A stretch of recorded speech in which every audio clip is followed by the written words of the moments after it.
আল্লাহ বলে রুকুতে যাও, রুকুতে যাওয়ার সময় আবার বলে আল্লাহু আকবার। আল্লাহ আপনি যে বড়, আমি আপনার সামনে মাথা নত করলাম। আদম আলাইহিস সালামকে সেজদা দিতে কেন বলছে?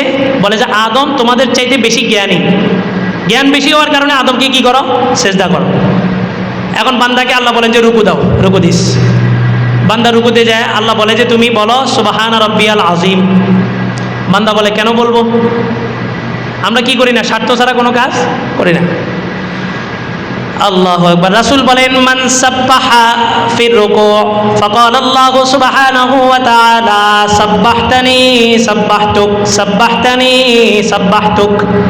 হে বান্দা তুমি রুকুতে যায় বললা সুবহান রাব্বিয়াল আযীম, বড় আমার বড় রবের পবিত্রতা ঘোষণা করছি।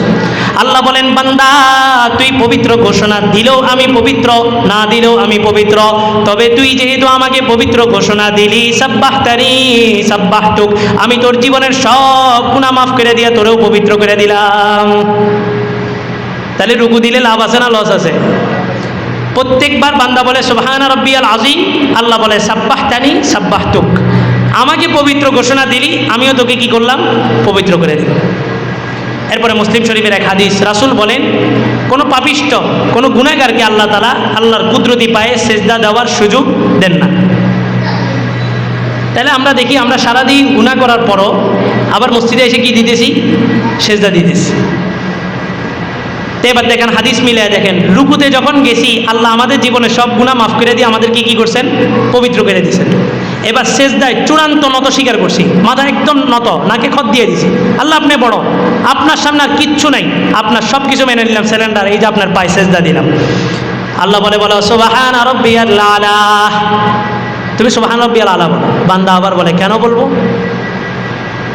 রাসূল বলে মান ক্বাল মান সাব্বাহা ফিস সুজুদি সুবহান রাব্বিয়াল আলা ফাকাল আল্লাহু আযজা ওয়া জাল আ'লাইতানি আ'লাইতুক। বান্দা তুমি আমার বড়ত্বের ঘোষণা দিছ, সুবহান রাব্বিয়াল আলা মানে আমার বড় মহান রবের আমি কি করলাম? পবিত্রতা ঘোষণা দিলাম।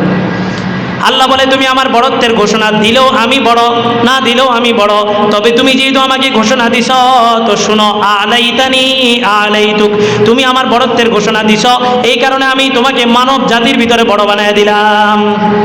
তো যারা বেশি বেশি সেজদা দিবে আল্লাহ তাদেরকে কি করবেন? বড় বানায় দেবে। তো সূরা ফাতিহার আলোচনা পুরোটা শুনলাম, অর্থ বুঝছেন? আল্লাহর সাথে কিভাবে কথা হয় বুঝছেন? আল্লাহ রাসূল মেরাজে গেছেন, আল্লাহর সাথে কথা বলছেন।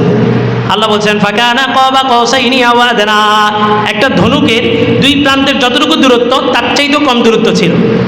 কিন্তু সহিহ হাদিস দ্বারা প্রমাণিত রাসূলের সাথে কথা বলছেন এবং মূসা আলাইহিস সালামের সাথেও যতবার কথা বলছেন, আল্লাহ এবং মূসা আলাইহিস সালামের মাঝখানে ৭০,০০০ পর্দার ডিফারেন্স ছিল।